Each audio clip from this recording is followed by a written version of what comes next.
Hello everyone, welcome to my new blog. তো এটা আমার বেটুনের বার্থডের পার্ট 3। তো 20th অক্টোবর তো ওর বার্থডে ছিল। তো সেদিন দীপাবলি থাকার কারণে আমরা সিম্পলি ওর বার্থডে অ্যারেঞ্জ করেছিলাম। তো এটা হলো 21st অক্টোবরে আমি দুপুরের লাঞ্চ প্রিপেয়ার করেছিলাম এবং সেদিনকে রাত্রেই ছিল বার্থডে পার্টি। তো এখানে তারই কিছু কিছু ফটো শেয়ার করলাম।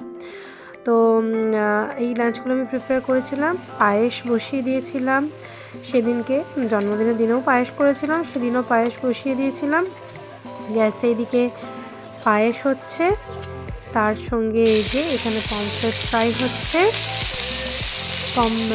2-3 রকমের মাছ করেছিলাম, যতটা পেরেছিলাম। ও যেটা যেটা খেতে ভালোবাসে তার মধ্যে করেছিলাম। এখানে পমফ্রেট ফ্রাই হচ্ছে, ওটা ঝাল করব। এখানে ইলিশ মাছ দিয়ে রেখে দিয়েছে, এটা মা করবে। এখানে সর্ষে পোস্ত বাটা রেডি আছে। আর এখানে ছিল প্রনস, চিংড়ি।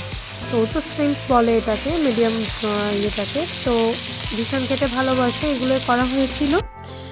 আর এই যে সর্ষে পোস্ত দিয়ে পমফ্রেটের ঝাল বানিয়েছিলাম, যেটা ঝাল নামেই ঝাল, কিন্তু সেরকম ঝাল দিইনি। বেটুন এটা খেতে ভীষণই ভালোবাসে। তো এখানে সমস্ত রকমের লাঞ্চকে প্রিপেয়ার করে, আর ওখানে একটা কলা পাতায় মোড়া ভাপা ইলিশ করেছিলাম, পাতুরি করেছিলাম, এটাও খেতে পছন্দ করে। তো স্যালাড, ডাল, এই সমস্ত কিছু বেটুন বলে দিচ্ছে কী কী ছিল।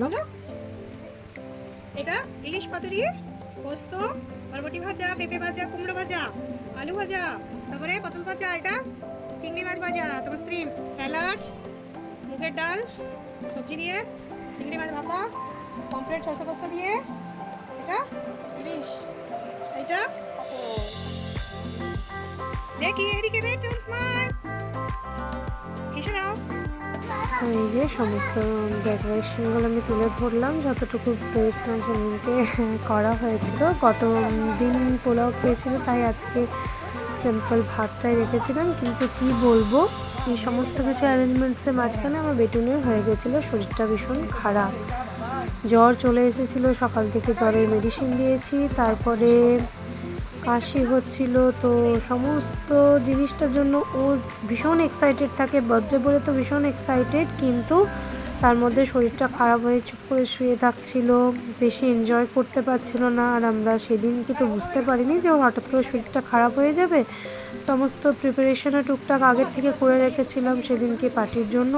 মোটামুটি সামনে সবাইকে যাদের বলতে হয়, মানে আমাদের বলতে হয় না, আমি যখন থেকেই টিউশন পড়াতাম, তো আমার স্টুডেন্টসরা আশেপাশে যারা, তো তারা এসে ওকে উইশ করতো, সেদিন আসতো। তো এটাই হলো। তো এবারে প্রিপারেশন তো করে রেখেছিলাম, তার মধ্যে ও ও ও চেষ্টা করছিল, এক্সাইটেড না হয়েও চেষ্টা করছিল যে কতটা ভালোভাবে থাকা যায়। যতটুকু পেরেছে ও খেয়েছে। আস্তে আস্তে করে মা এখানে খাইয়ে দিচ্ছিল, তারপরে ওকে সবাই মিলে আমরা একটু একটু করে খাইয়ে দিচ্ছিলাম, যেটা যেটা ওর পছন্দ। ও মোটামুটি অনেকটা খাবার খেয়েছে। তো এই সব মিলিয়ে আমি যতটা পেরেছি সোনা বেটুনের জন্যে বার্থডের লাঞ্চটা অ্যারেঞ্জ করেছি, একটু স্পেশাল করার চেষ্টা করেছি। এটা ওর 4th বার্থডের জন্য। তো সেই জন্য ছোট্ট ছোট্ট ভিডিওগুলো করে থাকলাম, যে আমার বেটুন বড় হলে ও দেখতে পারবে যে যতটা পেরেছি করেছি। যে কাজটা দেখে তো ভীষণ খারাপ লাগছিল, ভীষণ এক্সাইটেড হয়ে থাকে, তাই বেশি অর্নামেন্টসও পরতে পারেনি। ও পরতে পছন্দ করে, আমাকে এটা পরিয়ে দাও সেটা পরিয়ে দাও, মানে ও এসব পছন্দ করে ভীষণ রকমের। তো এই সব মিলিয়ে সেদিনে দুপুরের লাঞ্চটা তো হলো। এরপরে নেক্সট ব্লগ দেখার জন্য ওয়েট করে থাকবেন। তো till now watching for the next blog.